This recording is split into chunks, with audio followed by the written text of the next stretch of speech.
各位弟兄姐妹，大家平安。平安。我们一起站立，我们来敬拜我们的主，用这首诗歌，用祷告来到主的面前，来寻求他，愿他的同在、他的恩典、他的赐福来保守看顾我们。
使列国来归向你，使列国归向你。弟兄姐妹，刚才这首诗歌说，我摇动你的手，说主啊，你一定要成就我的祷告吗？不是这样哦。有没有儿女在向父亲撒娇？那个音乐关掉，那个撒娇啊。父亲啊，好了，你知道我的需要，你知道我的需要，不是你一定要成就，不是这样，是一种亲密的关系，是一种亲密的关系来到主的面前。所以我们祷告的时候说，主，你知道我的需要，不是我想要，是我们需要神知道我们需要什么。好不好？我们来献上我们的感谢。我们用诗篇66篇第8节，我们一起来宣告说：万民啊，你们当称颂我们的神，使人得听赞美他的声音。他使我们的性命存活，也不叫我们的脚摇动。求你看顾我的困苦，我的艰难，赦免我一切的罪。我们要来感谢，透过这一段的经文，我们看到这位神是怎样的神，这位上帝是怎样的上帝，他是拯救我们的性命的上帝。第二个，他不叫我们的脚动摇，就是陷入到那种危险的当中，即使在危险当中，他也帮助我们，救拔我们。所以我们要来到他的面前，我们怎么样祷告？求主圣灵来光照我，让我知道哪里是不合你的心意。然后呢，愿意改变愿意悔改，然后改赦免我。我们开口同声来祷告，我们可以按照这样来祷告，来祈求神来帮助我们。我们献上我们的感谢，他救拔我们，他拯救我们，他赐给我们生命。主啊，我们感谢赞美你，你是我们的主，你是我们天父，你是阿爸父。因为你慈爱直到永远，你信实直到万代。主，我们感谢赞美你。每一次我们来敬拜的时候，让我们更多的认识你，更多的亲近你，更多的能够依靠你。谢谢主，当我们回转归向你的时候，我们知道你是赦免，你是蛮有怜悯的。主，我们感谢赞美你。谢谢主的恩典，在今天我们敬老的这样的一个主日，我们看到这些年长者他们过去的岁月，除了蒙你的救恩，除了你的怜悯，你的带领，让他们到老都不偏离你的道，也能够让他们的信仰成全在儿女的身上。感谢你，因为我们都是不完全的，需要你的帮助，让我们生命改变。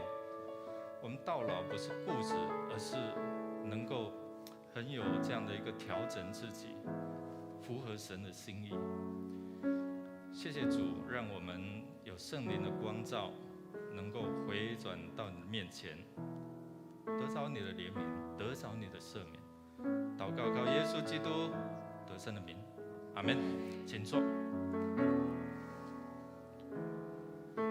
我们也为着我们的需要来祷告。我们用主的话一起来宣告说：哪知他为我们的过犯受害，为我们的罪孽压伤。因他受的刑罚，我们得平安；因他受的鞭伤，我们得医治。我们都如羊走迷，个人偏行己路。耶和华使我们众人的罪孽都归在他身上。因为耶稣他承担了我们的罪所以我们原本没有办法用我们自己的方式来献祭来脱罪，但是因为耶稣来帮助我们，所以我们才能够大胆的来到他的面前祈求。所以你可以大大张口向神来祈求，在身心灵，我们在年岁越长用的年限更多机器总会有一些的故障或是出问题所以我们多少都会身心灵有一些问题，所以我们恳求神来帮助我们，恳求主来帮助我们。那在我们的婚姻、感情、我们的产业、我们的儿女也可以为他们祈求。我们也为着我们弟兄姐妹在你所做的工作也好，其实家庭的工作也是一种工作好，那我们的儿孙的课业学业，我们跟亲子之间，我们跟家人之间，我们跟同事之间、朋友之间这样的关系，我们恳求神来帮助我们，因为耶稣来是要使人和睦。那如果在这几方面如果有需要，我们同工为你来祷告祝福，你可以原地站立起来我要邀请大家一起来祷告，也不止为你祷告，也可以为你所挂念的，为你所牵挂的这一些的儿女来祷告。如果他们还没有信主，为他们来祝福，为他们来祷告。我们开口同声来祷告在各方面，如果你需要，你可以站立起来，我们一起来祷告。哈利路亚，主，我们感谢赞美你，因着你的慈爱，因着你的拯救，能够让我们坦然无惧来到你施恩的宝座面前。我们要大大张口向你祈求，向你赞美。因为我们祷告不只是要，而是一种亲近，是一种关系，是一种爱的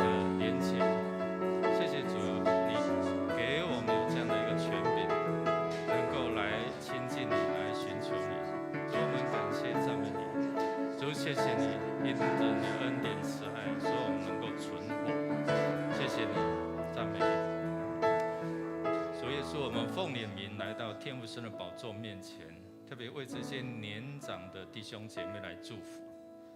我们知道我们身体渐渐在衰弱，但是我们的心灵一天一天更加与主亲近。主，我们看见他们的白发是你所赏赐荣耀的冠冕。主，让他们的生命，让他们信仰能够影响到他们的下一代。主也帮助他们在面对年老衰败的时候，依然有主的喜乐平安与他们同在。主，我们也为着我们身心灵的需要来到你的面前，为着我们所挂念的那一些的设定的对象来祝福，让我们的身心灵能够得着主的保守，灵魂体得着兴盛，也让我们所做的能够因着你的同在带来赐福，也因着你的带领走在你恩典的道路上面。我们这样祈求、赞美、感谢、祷告，靠耶稣基督得胜的名求，阿们。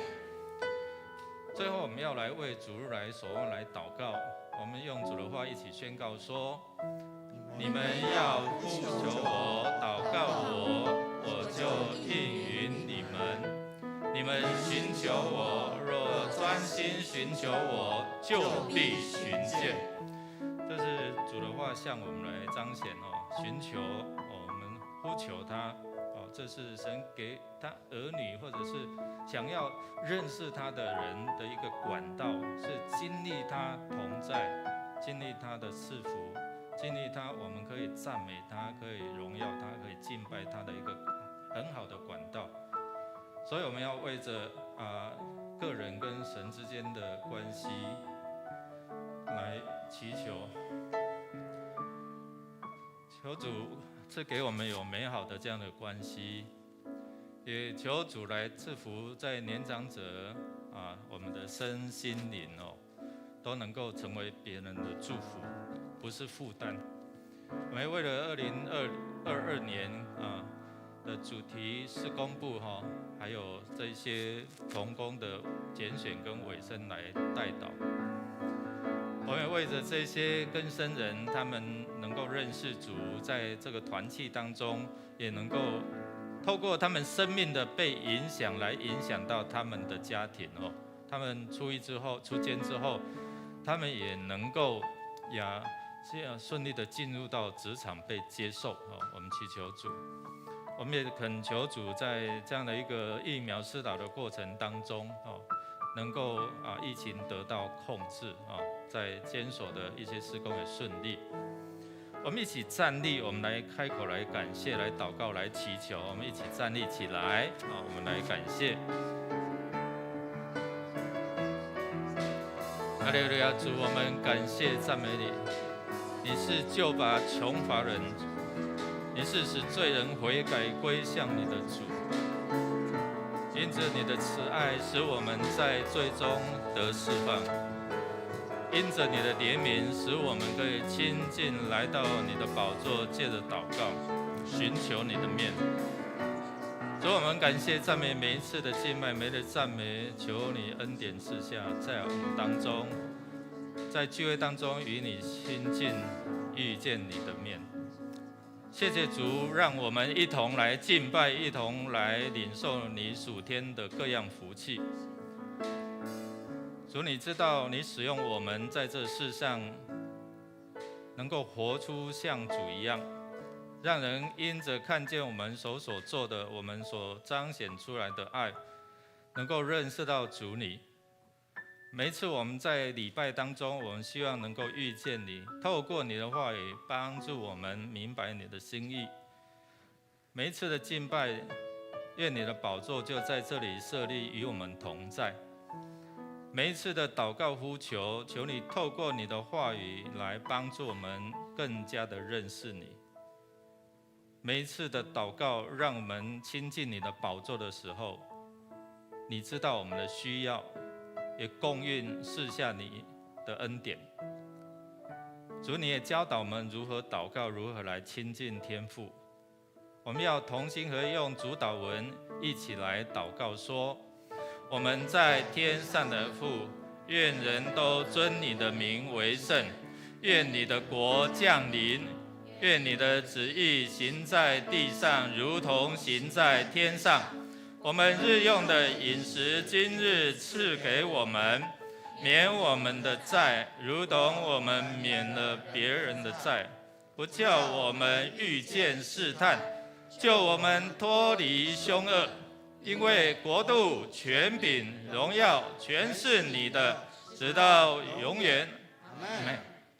当称谢进入他的门，当赞美进入他的院，当感谢他，称颂他的名。因为耶和华本为善，他的慈爱存到永远，他的信实直到万代。哈利路亚！我们一起拍手来赞美，赞美这位万代的神。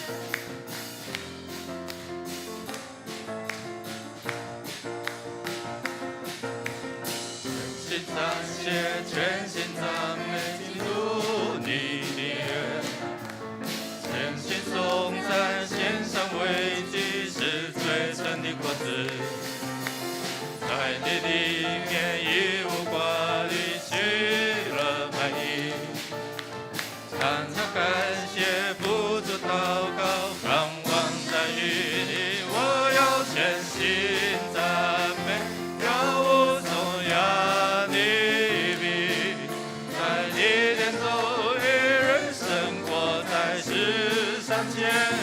我要全心赞美，赞美还要赞美不停，一人管理我神扬不息。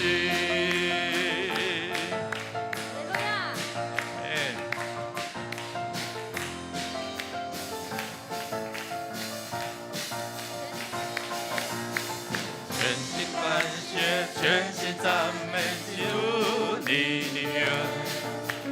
全心颂赞，献上为祭是最真的果子，在你里面一无挂虑去了满意，常常宝贵无处祷告，盼望在你里，我要全心赞美，要无颂扬你名，在你天中一人生活。我要全心赞美，赞美还要赞美不离，一人把力万物神永无敌。我要全心赞美，跳舞颂扬你名，在你殿中一人生活在世上间，我要全心。要赞美不离，一人光临万物神永不息。我要全心赞美，跳舞颂扬你名，在你殿中一人生活在世上间。我要全心赞美，赞美还要赞美不离。人光临万物神永不息，一人光临万物神永不息。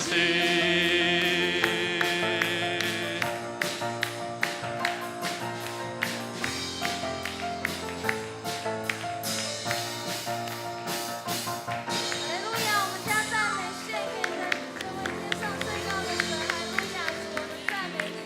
各位弟兄姐妹，请坐。诗篇23篇6节说：“我一生一世必有恩惠慈爱随着我，我且要住在耶和华的殿中，直到永远。”阿爸天父是渴望把恩典给他孩子，我们每一位都可以白白得到天父的恩典。神的恩典是丰富又满有怜悯，让我们继续来赞美他，领受他的恩典。你满有怜悯，满有慈爱，饶恕的恩典，一直释放我的心，慈爱。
父，你是满有怜悯、慈悲又仁慈的，你是爱我们的阿爸父。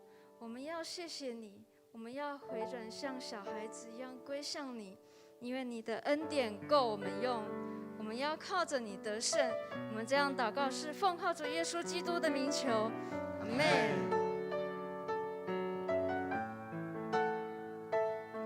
请姐妹先来赞美。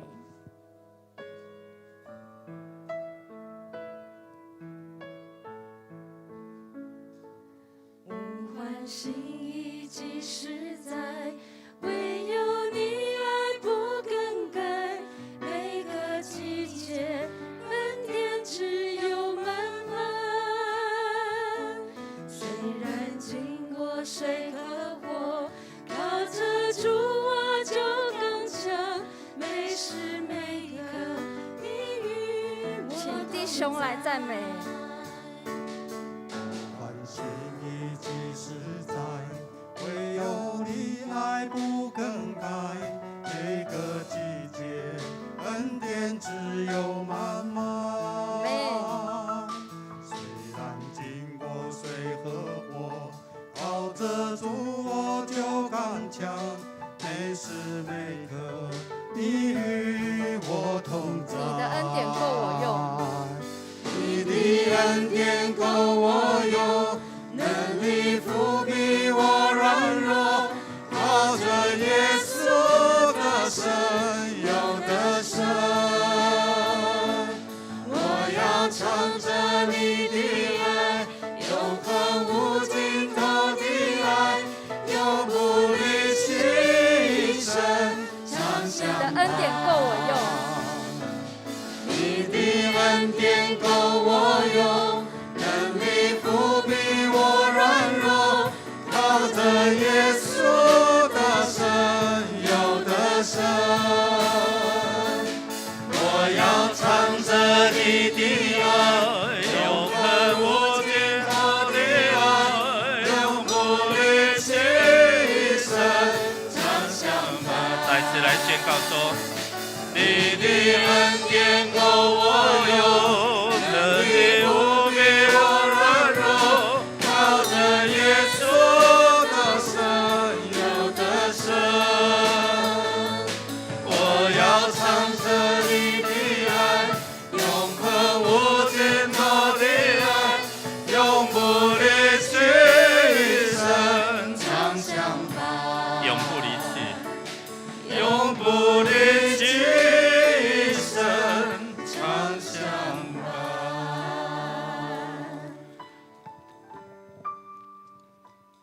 主，你的恩典够用，特别是在我们的软弱当中彰显出你的爱，特别在我们无路可走的时候，你为我们开一条新的道路，特别在我们需要的时候，你供应我们的需要，在我们病痛的时候，你赐下你的医治，在我们忧伤的时候，你赐下你的安慰，在我们缺乏的时候，你给我们好多好多好的东西。谢谢主耶稣，从年幼到年老，你都看顾。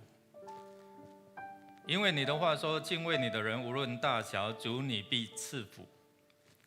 谢谢主，让每一次的敬拜，透过这些诗歌更亲近你，更知道如何来赞美你、感谢你，而不是只有在张口祈求，只是享受在与天父上帝之间的爱的关系。谢谢主，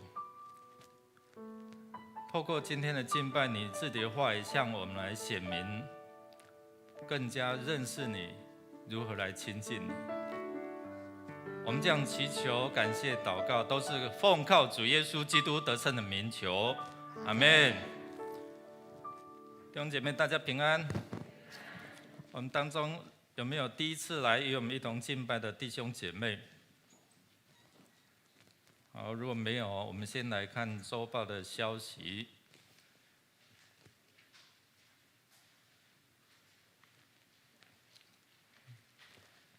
好，那我们感谢主了哈，因为疫情有被控制，所以在我们做的距离我们有一些的规定都比较放宽，但是我们还是继续继续来真的是自己保护自己那我们进来还是需要戴口罩、实联制。那我们主日的各项这样的一个活动的时间都在第6页我们要恢复我们原本敬拜的时间那也有实体跟线上这样的一个聚会。那儿童是从下个礼拜开始就恢复实体恢复实体的礼拜。我们的周间的聚会小组也陆续来开始我们的据点也是慢慢在做预备要开放，但是有一些的申请需要我们长者的配合。好，那我们上个主日有选出了长老2位陈敏哲长老跟陈淑清长老那执事有3位，全嘉玲执事、简慧清执事，还有苏新敏姐妹我们继续为他们来祷告、来祝福。那以上当选都是4年任从2022年一直到2025年会在12月5号主日礼拜当中来就任。那如果对选举有异议者，可以到10月23号前来向小会提出。那我们今年最后一次的洗礼圣礼典是在11月7号，所以要受洗要报名的请在10月24号前向牧师或者是行政干事来报名。那我们明年的主题是复兴祷告烈火，经历丰盛主恩。我们一起透过祷告来经历上帝的同在跟上帝的恩典。那我们周报的封面征求如果有这一些方面恩赐的弟兄姐妹，你可以设计在11月28号前截稿那稿件可以交给我们的田淑仪长老。那今天我们是要遵从这些我们的长辈那即在人在教会的且满70岁以上名单有公布在第7页，或者是我们楼下的公布栏。好，那我现在要请我们的长者来到前面来来到前面来。来，我们来到前面，我们来一起来合照一起来合照。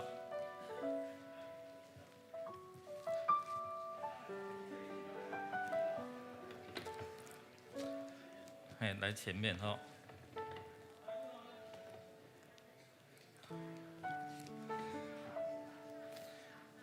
有人说：“哎呦，看不出你70岁了。”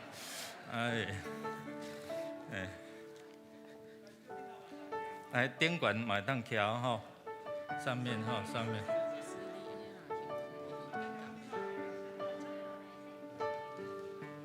看他。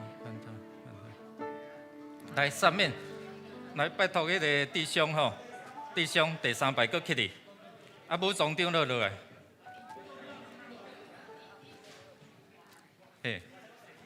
咱难得这边安尼做位翕相了这样照得下吗？后面插空隙了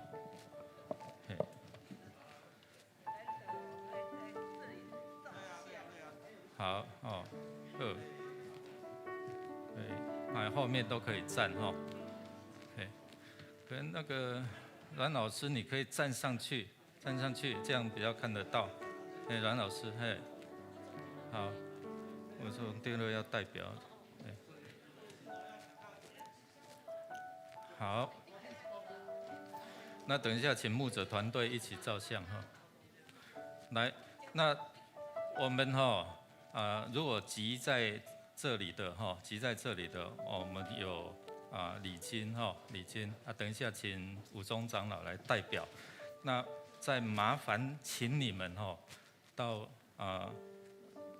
张玉干事那边领，然后签个名，因为我们要核销的问题，这样所以麻烦各位长辈了那还有等一下不管是急在或者是没有急的我们也有一份礼物要送给你们然后我们现在请武宗长老来代表，这里稍微开一点，然后怕挡住你们，好吧？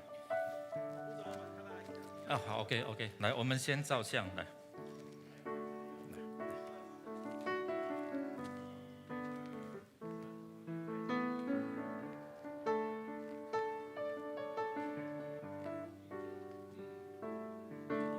来，那我们一起来照相。我看要站哪里比较不会挡住，这样会挡住呗。我骨较低，不要紧。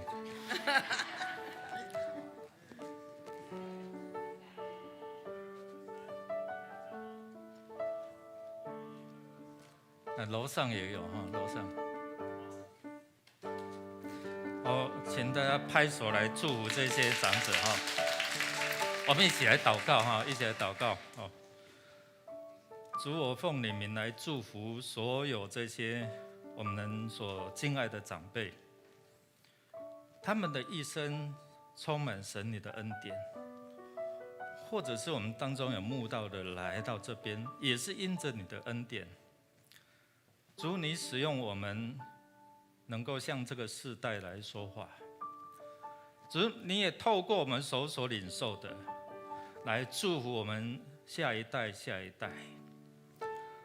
主，你让我们能够看见我们儿女的儿女，这是你的恩典。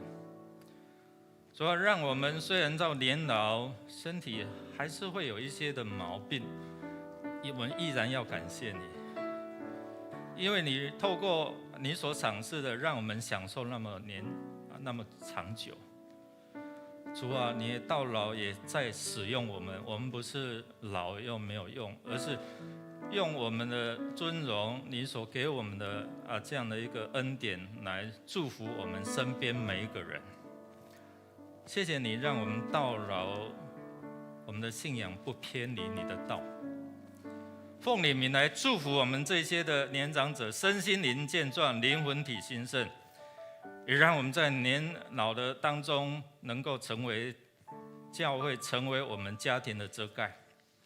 谢谢主，将这些弟兄姐妹交在你手中，差派你的天使在他们所行的道路上面来护卫着他们。我们这样祷告祈求，都是靠耶稣基督得胜的名求，阿们。我们再拍手来祝福他们。好，所以我们可以回座的时候，我们会发礼物了哈。OK， 好，你拿着礼物就可以回到你的座位哈。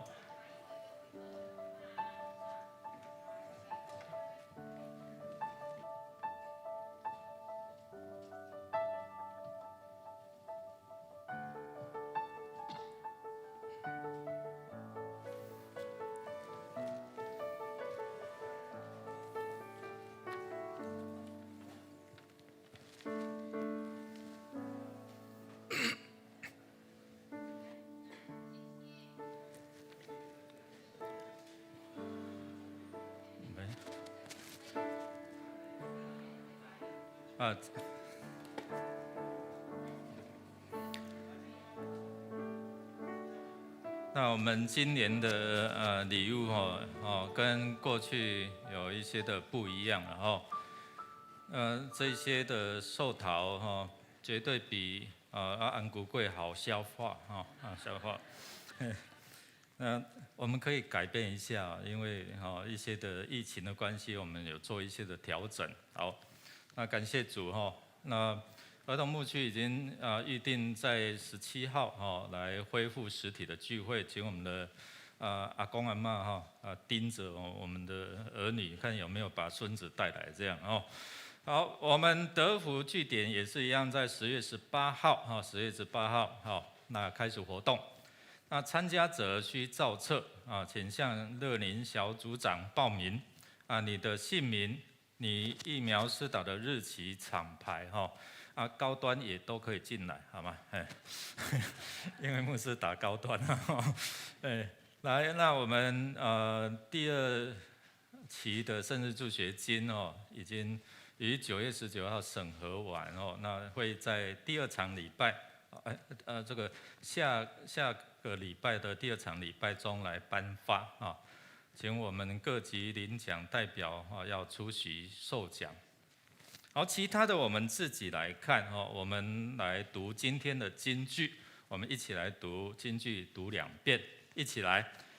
耶稣说：“你们祷告的时候，要说：我们在天上的父，愿人都尊你的名为圣，愿你的国降临，愿你的旨意行在地上，如同行在天上。”路加福音11章第2节，再一次，耶稣说：“你们祷告的时候，要说：我们在天上的父，愿人都尊你的名为圣，愿你的国降临，愿你的旨意行在地上，如同行在天上。”路加福音11章第2节，我们预备心来奉献。奉献是基督徒感恩的表现，是出于甘心乐意。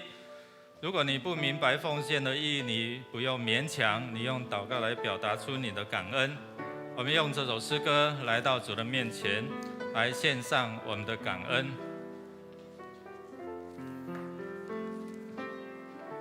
献上感恩的心归给至圣全能神，因他赐下独生子主耶稣基督，献上感恩的心归给至圣全能神，因他赐下独生子主耶稣基督，一起站立。如今软弱者已得刚强，贫穷者已曾富足，都因为主已成就了。我们再一次用信心来宣告：如今软弱者已得刚强，贫穷者已曾富足，都因为主已成就了大事，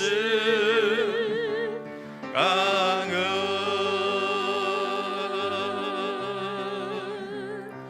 感恩，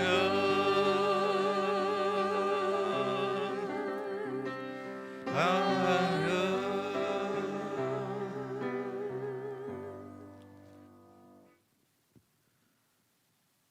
慈爱爸天父，感谢你，你成就了大事，因为你让瘟疫平息，让众弟兄姊妹能够来到你的圣殿中，凭着诚实和心灵来敬拜你。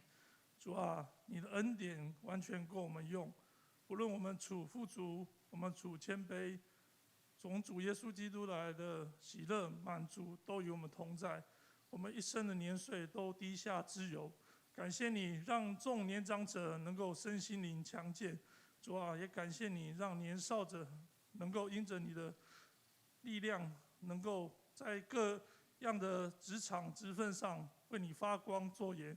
感谢赞美主，如今我们献上我们的时间、金钱、才能，愿主你来悦纳，使用我们，做你尽忠的仆人。哈利路亚！感谢赞美，祷告奉主耶稣基督得胜的名求。阿们。我们坐下前彼此来祝福说：主的恩典够你用，主的恩典够我用。来，请坐。主主的恩典够我们用啊，所以透过主他自己的话语，我们才能够明白。那如何帮助我们明白他的心意？我们要读路加福音第11章啊，耶稣的教导的祷告在四文书里面都有那我们从不同的面向来看。我们要一起来读，请线上的弟兄姐妹还有我们实体的弟兄姐妹，我们现在一起来读上帝的话，一起来。耶稣在一个地方祷告，祷告完了，有个门徒对他说：“求主教导我们祷告，像约翰教导他的门徒。”耶稣说：“你们祷告的时候，要说：我们在天上的父。愿人都尊你的名为圣，愿你的国降临，愿你的旨意行在地上，如同行在天上。我们日用的饮食，天天赐给我们，赦免我们的罪，因为我们也赦免凡亏欠我们的人，不叫我们遇见试探，救我们脱离凶恶。”我们一起来祷告。我们在天上的父，你不只是在天上，你也在我们当中，与我们同在，因为你是无所不在的神。谢谢主，透过你这些话语，透过信息的传讲，透过我们亲身同心祷告，能够经历耶稣你的教导，在日用的饮食，在我们心灵的需要，天天赐给我们。谢谢主，开我们的心窍，明白你的话语，能够照这样遵行，我们都成为恩典之子。祷告靠耶稣基督得胜的名，阿们。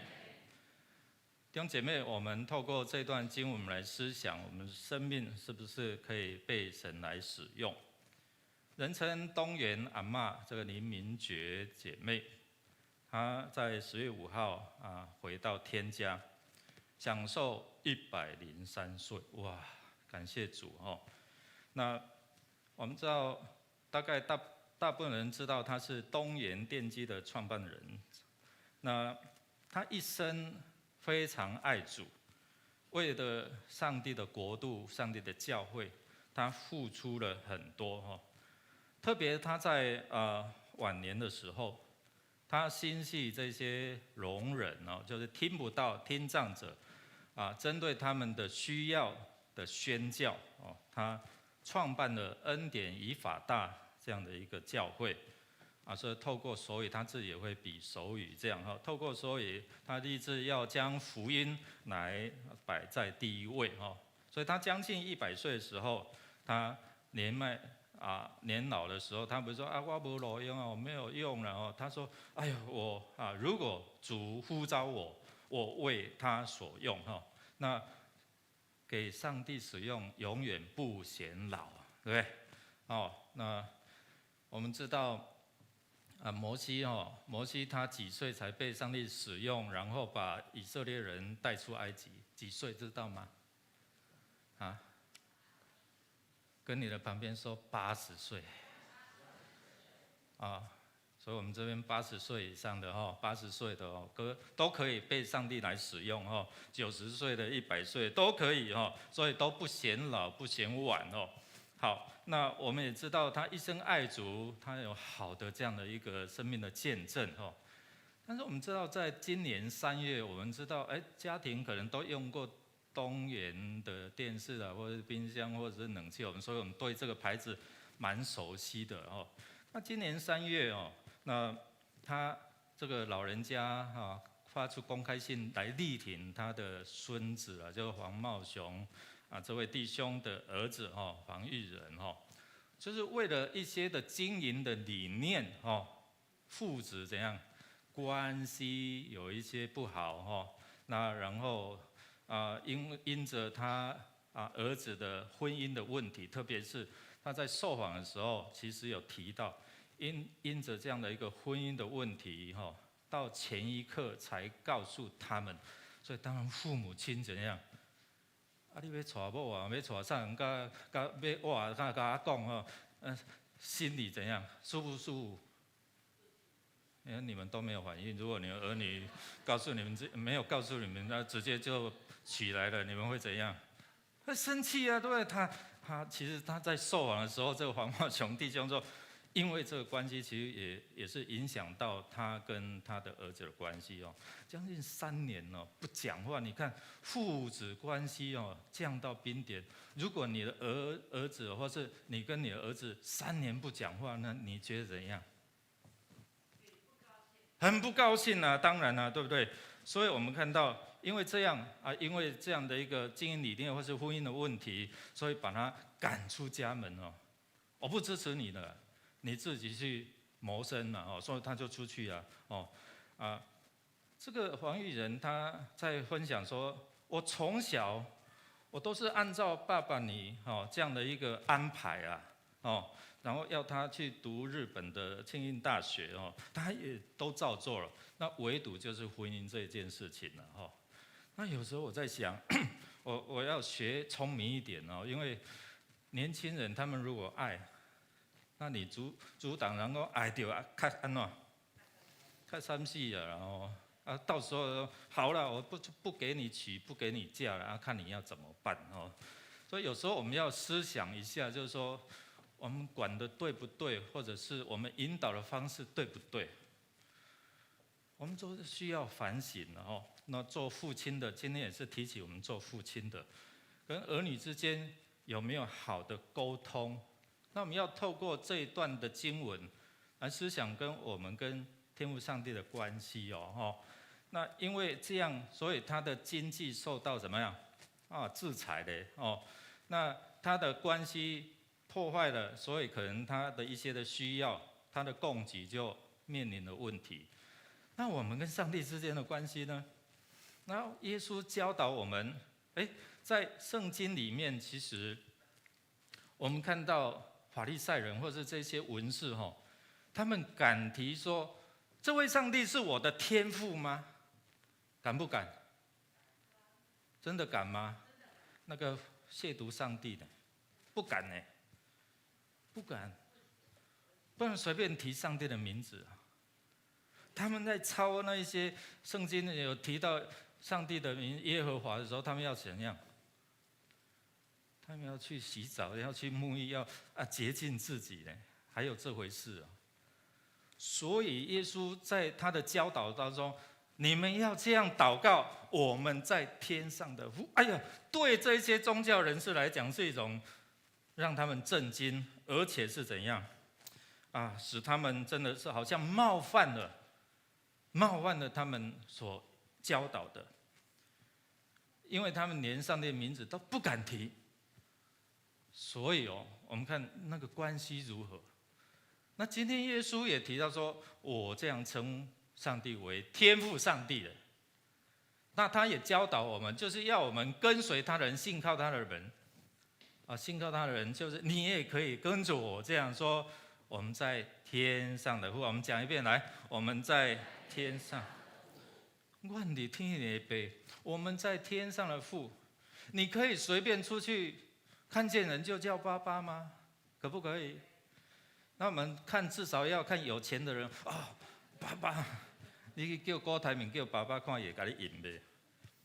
不会随便叫人是爸爸但是耶稣竟然是教导我们，那些觉得被冒犯，或是对这些文士法利赛人，他们觉得震惊，我们连提都不敢提，你竟然教你的门徒，你竟然称呼我们在天上父，很震惊好，所以今天我们要透过耶稣所教导的，我们用这样来认识我们的上帝。你所信靠的上帝是怎样的上帝你想到这位天父父亲，你是怎么样的感想？我在那边想到的就是有小时候顽皮或是不听话的时候，父亲的皮带就抽起来我们有没有这样的经验？有举手其他都很乖。有想到说那个秀锤啊，对不对？但是也让我想到说，我的父亲在我需要的时候供给我。我在读神学院的时候，他常打电话，我永远把你夹起来哈，夹一箱，往来一箱夹起来啊，放你啦哦。有什么水果就寄什么，我哪吃得完啊？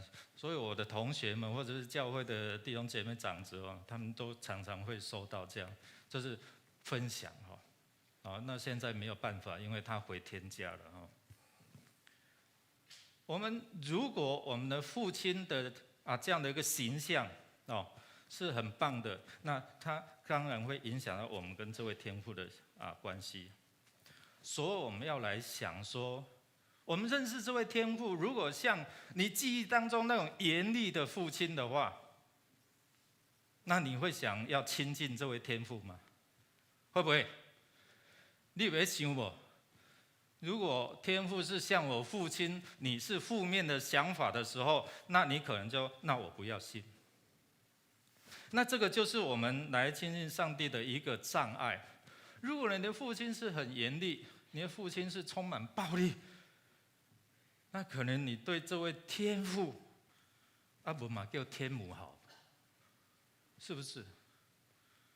有一些学者把它解释说，我们在天上的喜大人，我们在天上的喜大那个哈，这样可能还可以让我们有一些的疏解我们心里面的对父亲的形象。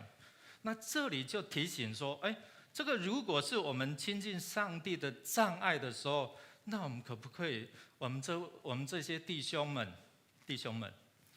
我们可以透过这样来思想一下，特别是这些年长者，我们以前的教育跟现在的教育完全不一样。以前要你打要你骂，没人管你，对不对？现在年轻的，你当父亲了，你随便拿棍子来，然后有人甚至还被绑起来打，对不对？现在可不可以？你儿子会打什么？打113呢？儿福专线，对不对？家暴，哇！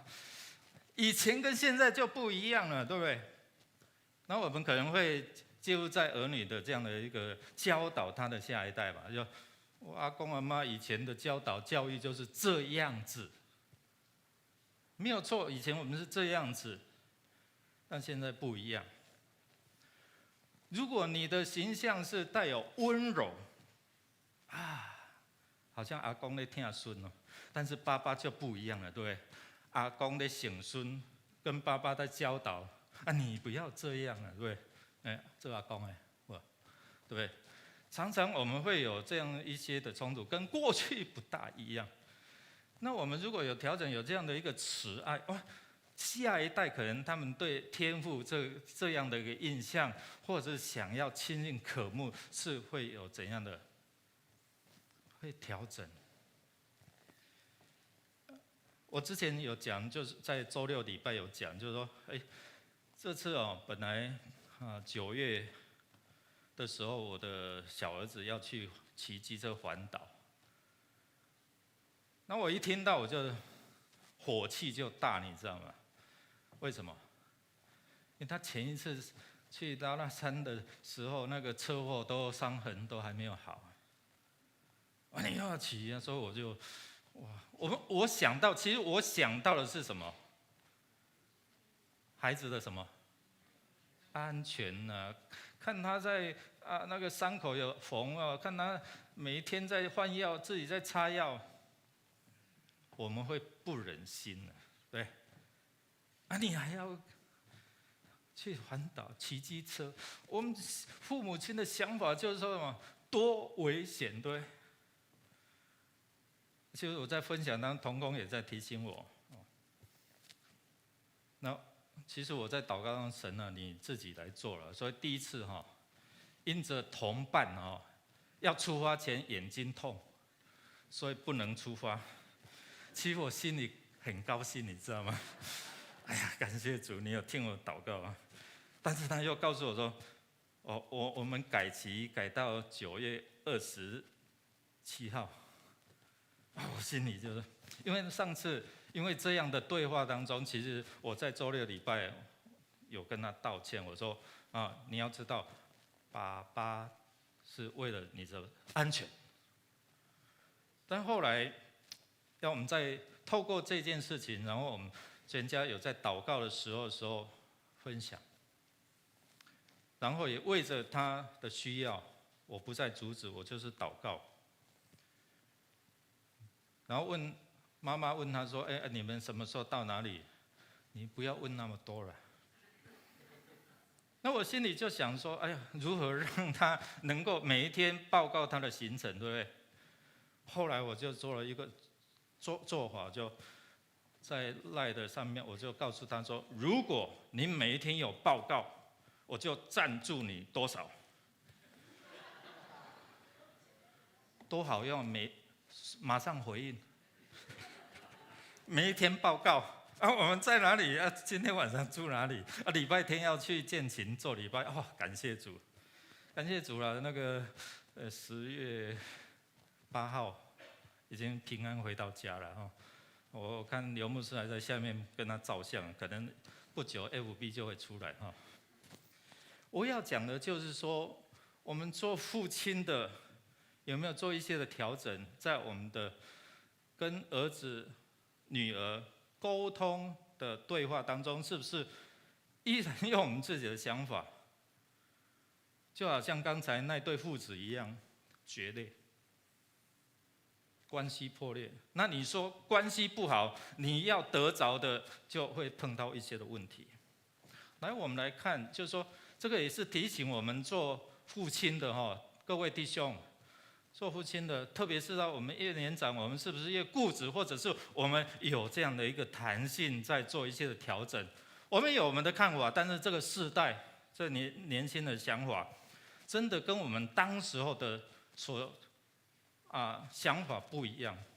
那我们能不能做这些调整？如果不能，那我们给他们的形象不好，那你说来。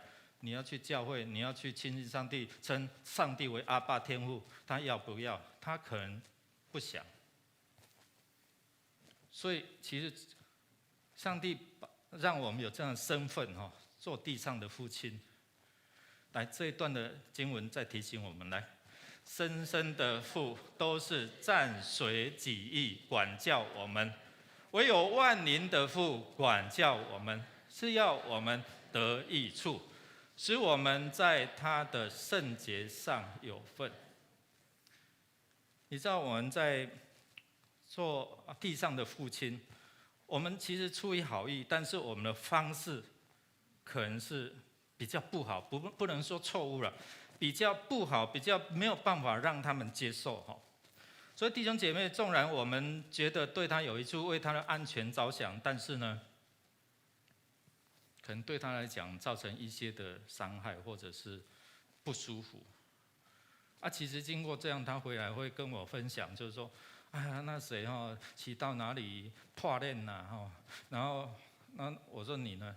还好，那等一下，爸爸，等一下我要去换轮子了，因为骑了1圈，大概消磨了差不多了就会有一些的这样的一个对话，感谢主了所以这个就是说，我们怎样去调整我们自己，不要让那个关系造成一些的障碍。第二个，我们要跟我们的天父沟通的时候，第二个是要除掉的就是奴仆的心志圣经告诉我们说，一起来念来。耶稣回答说：“我实实在在的告诉你们，所有犯罪的就是罪的奴仆。奴仆不能永远住在家里，儿子是永远住在家里。”所以我们要除掉是那种奴仆的心志今天耶稣拯救了我们，帮助了我们，我们是儿子的身份，不是奴仆。奴仆的意思就是说什么？好，我做。那我做呢，是为了害怕。好，我们来。你们所受的不是奴仆的心，人就害怕；所受的乃是儿子的心。因此，我们呼叫阿爸父。你知道，如果是做奴才的或者是做仆人的老板交代我就做，老板没有交代了我不要做，怕怎么样？做错，怕做错被处罚，就是有那种害怕，我只有尽本分就好，我免计较。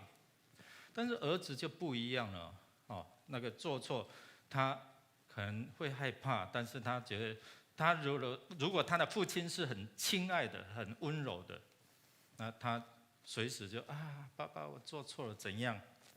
所以在这边我们看到一个奴仆的心智，就是没有办法去亲近这位天父，而是说保持一些距离。我害怕我所做的，如果主人不喜欢，那可能我要面对一些的责罚。第三个就是孤儿的这样的一个心智心态现在孤儿的灵在我们里面你知道吗？世上的父母亲都不完全，刚才我们已经提到了有时候我们也会有被错待的。你有没有听过？当你父母亲很忙的时候，然后孩子就问妈妈、爸爸，我到底从哪里来？你有没有听过说那个父母生气的时候，你是笨色汤给我回来的，你是垃圾桶捡回来的他真的以为所以他好像有一种被弃绝的这样那孤儿的心态就是说，他没有继承的权利啦，儿子才有所以他无法跟家族有这样的一个连结，感到孤单、绝望，好像心碎、被弃绝这样。所以凡事他就靠自己，然后期待就是我靠着我自己，我不希望靠着别人。这样的心态就是有时候我们这些基督徒也有这种的心态孤儿的这样的一个心智，觉得我好像不被爱，天父上帝，我的祷告都没有蒙你垂听，奇怪，他随便祷告就随便得应许，那我祷告那么久，为什么没有被听呢？常常我们就有这种好像不被接纳、不蒙应允，但是我们没有想说我的祷告对不对？我跟天父上帝的关系，我是只有求，还是我能够享受在那种关系所以在这边我们看到好像上帝不爱我，那种孤儿，那种被弃绝，好事都在别人的身上发生，为什么他随便讲都有恩典，都有见证？为什么应急都挤不出一点的见证出来？就那种被弃绝，那种好像不被接纳。第四个就是说，我们跟天父之间的关系，我们要称阿爸天父，我们要跟这位天父亲近要除去的就是那刚硬不信的恶心。我们一起来念来。弟兄们，你们要谨慎，免得你们中间或有人把存着不信的恶心，把永生神离弃了把永生神就是这位上帝离弃了。你知道，在这样的一个不信的悖逆当中使我们没有办法借着耶稣基督来认识这位天父我们能够称耶稣基督为救主，然后帮助我们跟天父上帝连接。昨天下午，我跟一位年轻人，他要受洗，受洗都会跟牧师面谈那当然我就会谈到，你怎么想要受洗？他会讲一些然后我说你自己呢？不是别人要求你的，不是妈妈要求你，而是我希望你自己说你跟上帝之间的关系。你相不相信耶稣是复活的主？他说相信。那我就问他，给我证据。你相信耶稣复活？给我证据，哪里有写？看着我。好了，牧师告诉你了其实是福音书他很棒就开始有规律的读经从创世纪到出埃及，现在的利未我说很不错，你可以读到可以出埃及呢。有时候有人读到出不了埃及，对不对？读到民数记就昏天暗地这样那我就鼓励你先来这个暂停，您回到四福音书来看耶稣。他的出生，他所做的。我们的信仰核心就透过耶稣基督的救恩来帮助我们。所以这里我们看到不信这样的一个恶心，是拦阻我们能够来到上帝的施恩宝座面前，称他为阿爸天父。因为圣经告诉我们说，如果我们没有接受耶稣，我们就不能够到父那里去，我们就不能够跟这位上帝有父子的关系，这样的一个连结。所以圣经里面告诉我们说，因为以色列人的不信，他们失去了安息，他们倒闭在旷野，他们不得进入到他的安息，不得进入到上帝的保护里面。这是我们还有好多的障碍。今天我们跟大家分享，就是说有这几样我们需要先来做一些的调整的。好，那我们今天能够称阿爸天父我们这位姐妹还在慕道嘛，对不对？还在慕道其实也，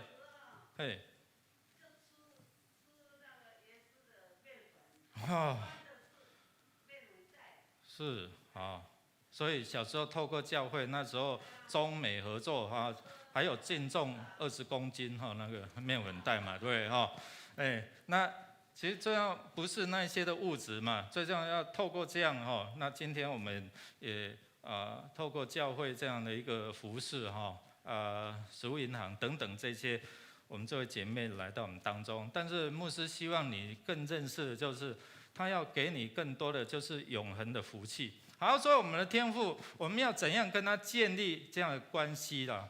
我们称为我们的天父，万底天灵的杯，其实是在讲一个关系，你知道吗？这个关系要透过什么？透过耶稣。所以我们一起来念来：凡接待他的人，就是信他名的人，他就赐他们权柄做神的。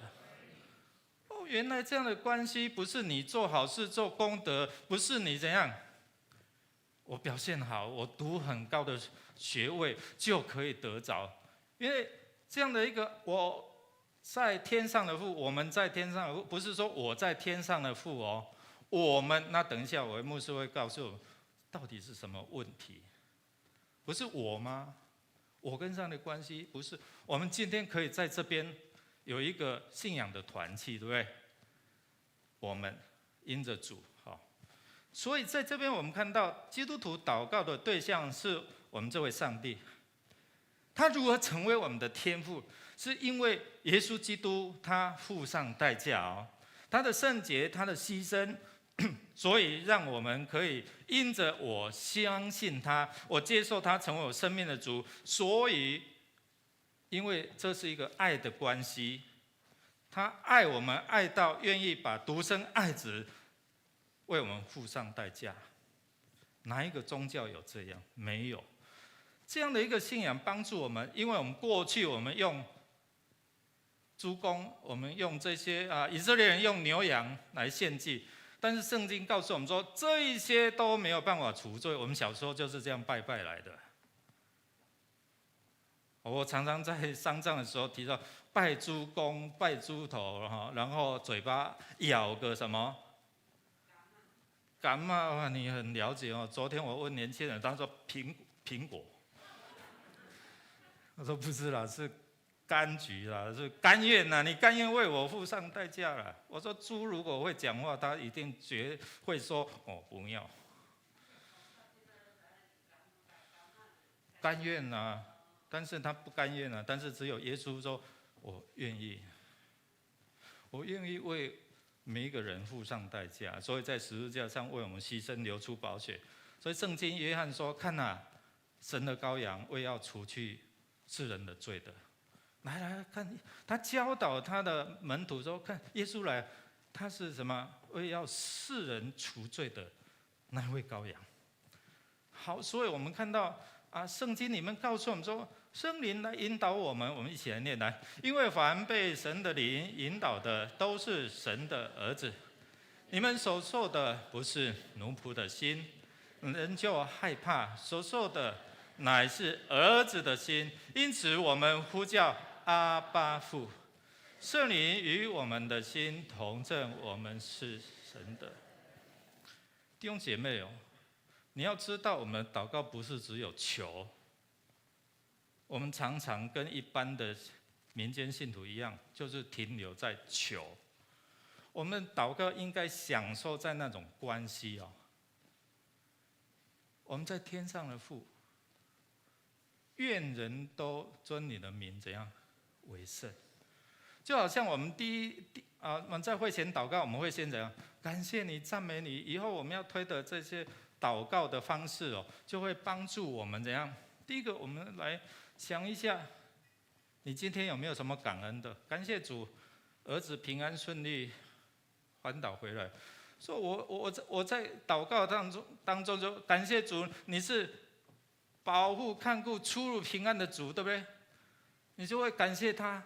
哎呀，感谢你，因为享受在你的保护里面，我的担心、我的害怕就除掉了。如果当你担忧的时候，主啊，保护看顾某某，保护他，保护这些年轻人出入平安。弟兄姐妹，我们看到，这是我们享受在天父爱的关系，他的爱超越我们地上所有父亲的爱。所以这个也是后面我们要学习的，就是我们如何效法上帝的爱。我们不断的有这样的一个反省。我们知道天父的爱，他看顾我们。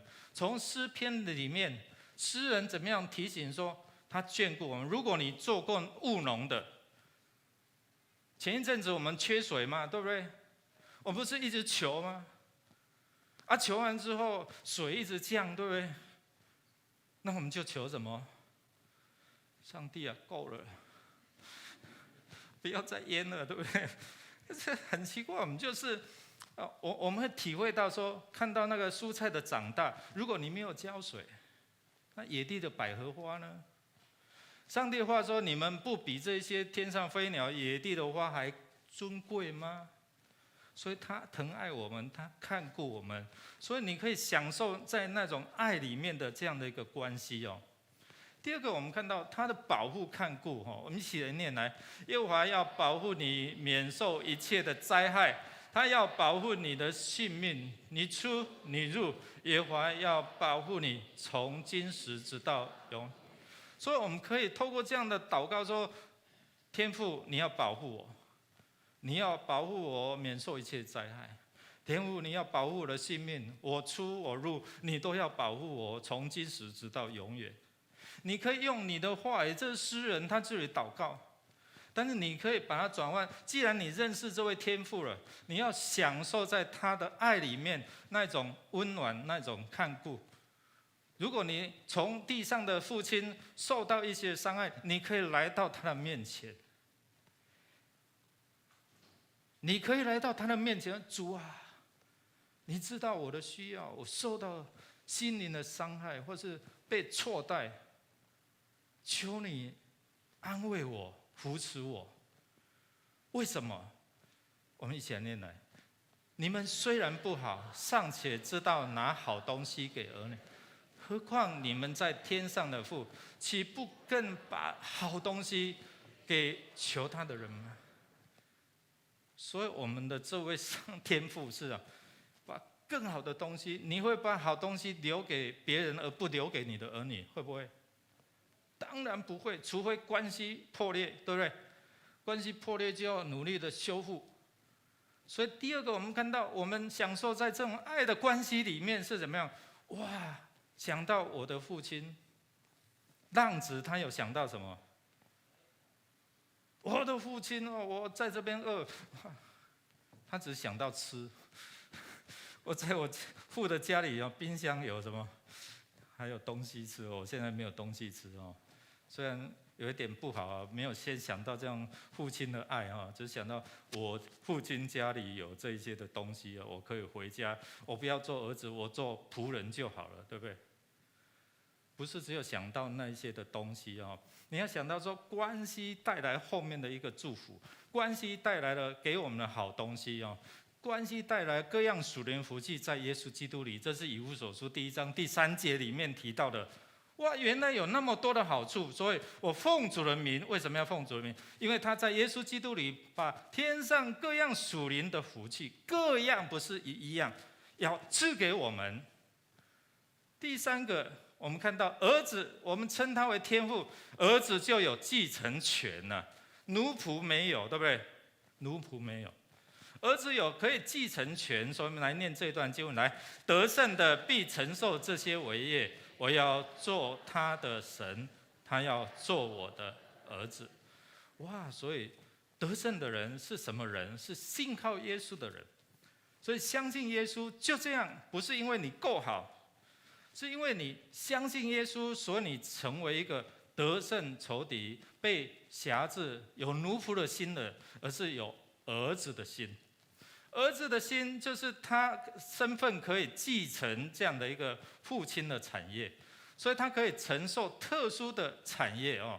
第三个就是说，这个关系是我们跟神之间是个人的，不是因为你父母信主了，我是基督徒；不是因为我阿公很虔诚，所以我是基督徒。我常勉励这些要受洗的人，你要很清楚，上帝有囝安怎，无孙呐。上帝有儿子没有孙，意思就是说，我们每一个人得拯救，是我跟上帝的关系，不会因为我阿公是什么基督徒，所以我是孙子，我是上帝的孙子，不是。所以因为我们自己相信上帝，所以他就成为我的天父。我的父亲相信上帝，他也是天父的儿子啊，明白吗？所以在这边我们看到，这是我个人的关系，所以我常问说，你今天要来受洗，是人逼迫你，父母要求你，或者是你自己愿意 ？OK， 好，第三个最后我们要看到就是活出天父的样式哦。那第一个就是说，我们不断的在属灵上面心意更新。圣经哥罗西书告诉我们说，要念上不念下。马太福音也告诉我们说，你们要完全像天父一样，很难呢。但是从一项两项，他能够饶恕我们。后面我们会接着牧者团队讲到，下面万的狗赦免我们的债，如同我有没有免了人的债？有没有？哎呀，如果没有，放下献祭的祭物，然后怎样？祷告，主啊，帮助我可以赦免那得罪我的人、辜负我的人。这个就是学像天父，他如何善待我们。圣经也告诉我们，我们若认自己的罪，神是信实的，是公义的，必要怎样赦免我们罪，洗净一切的不义。哇，这个就是他有怜悯，有丰富的慈爱哈。好，我们知道小时候有看过小木偶嘛，对不对？有看过这个卡通的举手，知道这个都知道了哈。他一说谎，他的鼻子就会怎样？变长。你知道他的制造他的父亲有一天他就出去，然后交了坏朋友，开始放荡，然后离家，这叫皮诺丘然后他就这个父亲就这样提着灯，然后出去找，看到他落魄了，然后就怎样把他带回家。后来我们知道这个故事童话故事嘛，后来他变成一个真正的小朋友真正的人，好像在告诉我们这位老父亲，这位木匠这位制造他人，就好像代表天父一样。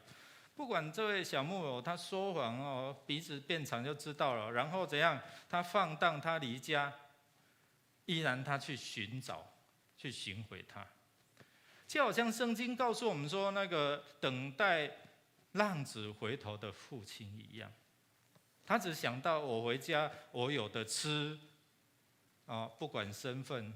但是父亲看到他在那边张望，每天在门口在那边张望，他就是要寻回他的儿子，等待他的儿子回家，不管他身上有猪的臭味，因为他养猪嘛，没有得吃跟猪抢食我们去以色列我还有带那个豆荚回来了哈，我有在那边哈。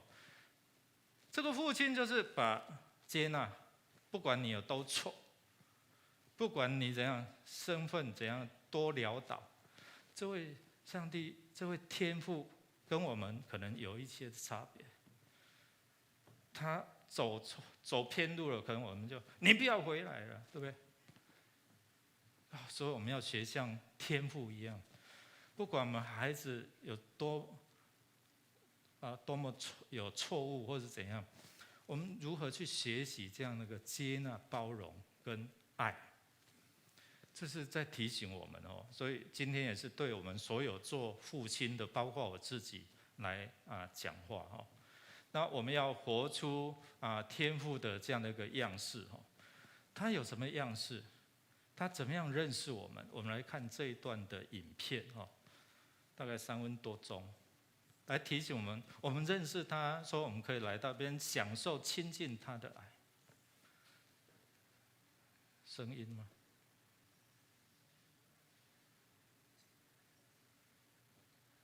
没有声音。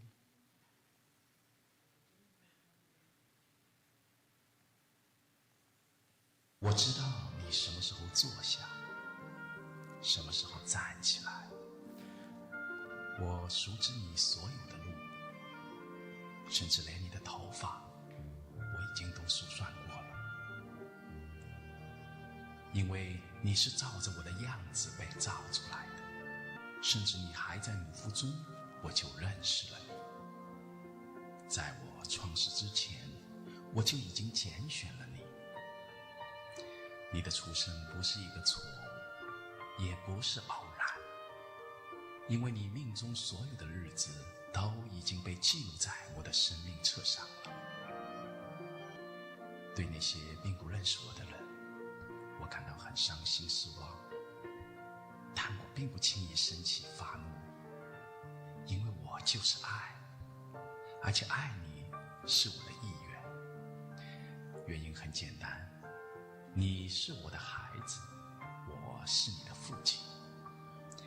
我能给你的，比你地上的父亲所能给你的要多得多。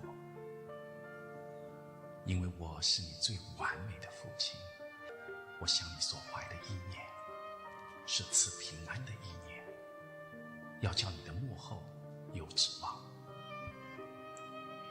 因为我永远爱，我因你而欢欣喜乐，我永远都不会停止施恩于你。因为你是我的珍贵的产业，我要全心全意的在这里栽培你，我要把伟大而且深奥的事情都指示给你，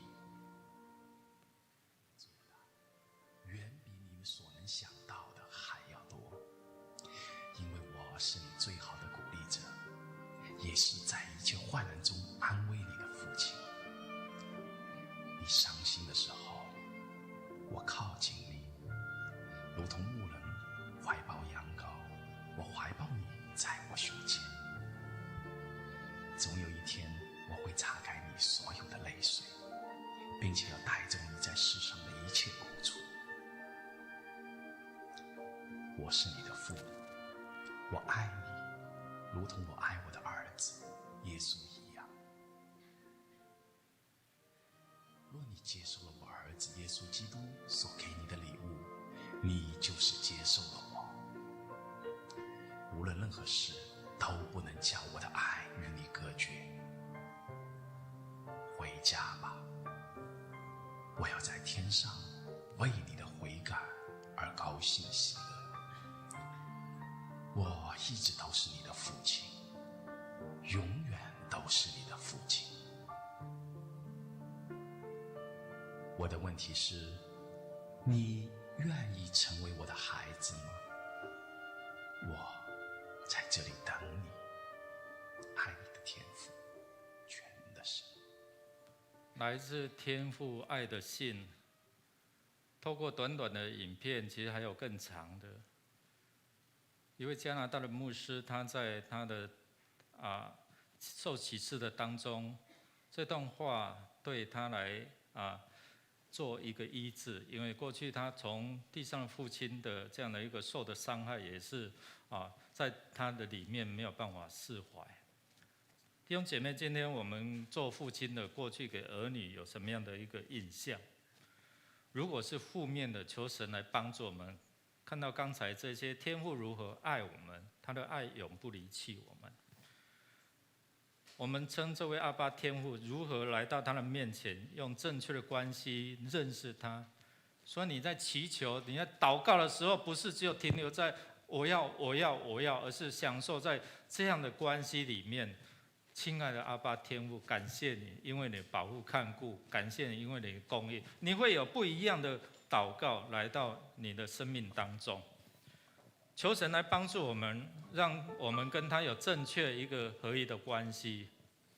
所以，弟兄姐妹，相信耶稣使我们成为天父的儿女，这是一个唯一的管道。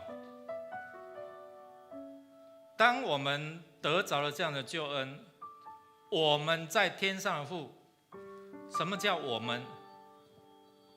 世上万族万民都是他所要拣选的。我们不用那么宽，从我们身旁做起。我们的天父，你可不可以分享你得着的恩典给你的亲朋好友？我们才能够成为我们。我们在说我们，不是只有你。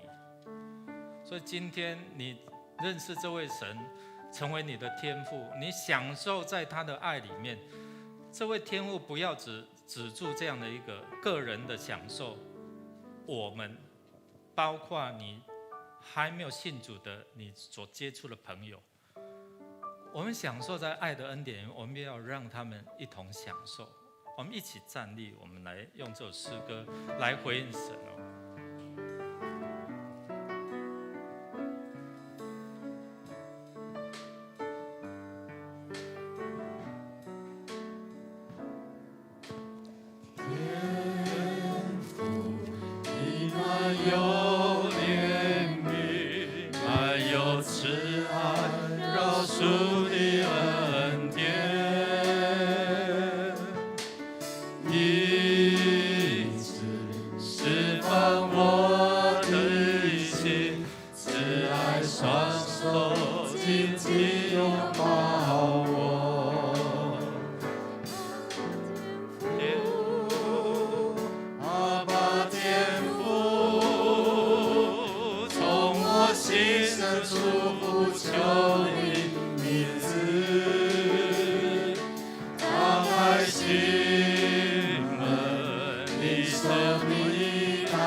阿爸天父，我们来呼求他。阿爸天父，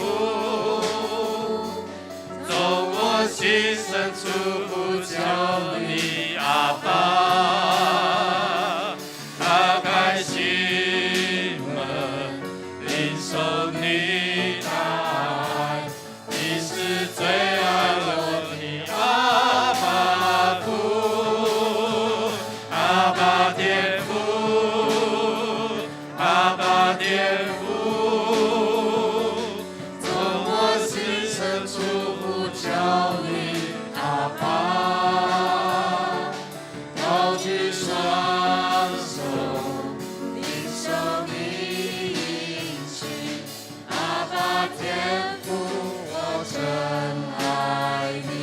再一次来说，阿爸天父啊，阿爸天父，阿爸天父，从我心深处呼求你，阿爸，打开心门，领受你的爱，你是最爱我的阿爸父，阿爸天父，阿爸天父，从我心深处呼求你，阿爸，高举双手，领受你的心，阿爸天父，我真爱你。高举双手，高举双手，领受你应许，阿爸天父，我真爱你。我们一起来祷告。弟兄姐妹，如果你有从地上的父亲受到一些伤害，阿爸天父要安慰你，阿爸天父要医治你，阿爸天父要赐给你有饶恕的心。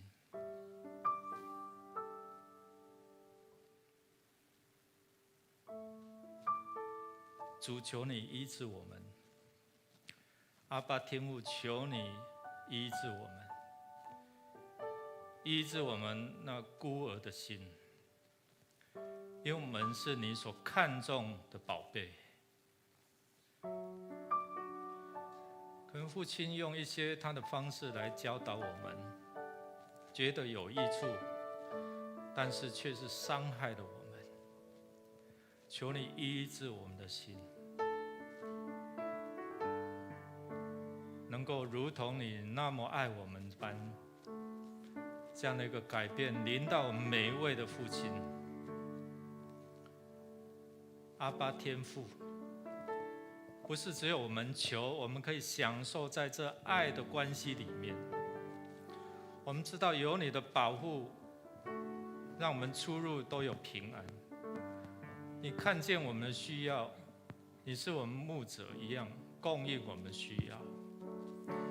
阿爸天父，我们感谢你，那我们借着耶稣基督能够称你为阿爸天父，让圣灵能够同证我们是天父上帝的儿女。愿主耶稣基督，你在十字架上所牺牲流出宝血的爱，充满在我们当中。天父上帝，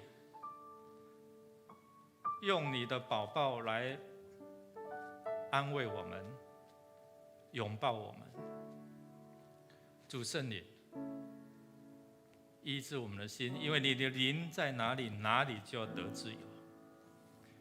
谢谢主，垂听我们的祷告，靠耶稣基督得胜的名求，阿们。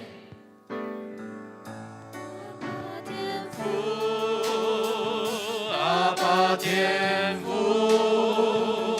从我心深处呼求你名，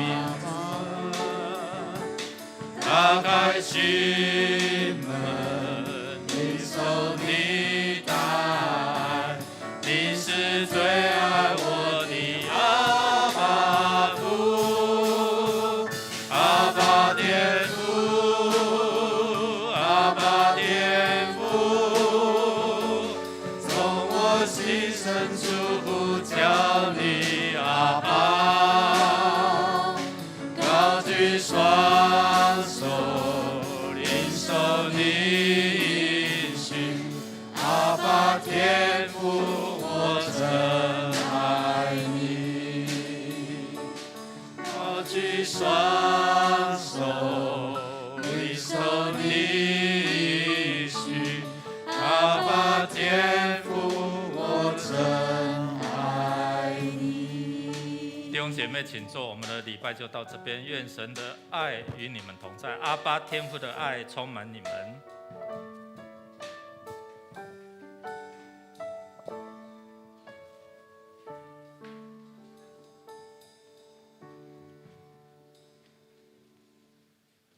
好，我们的礼拜就到这边，我们彼此来祝福。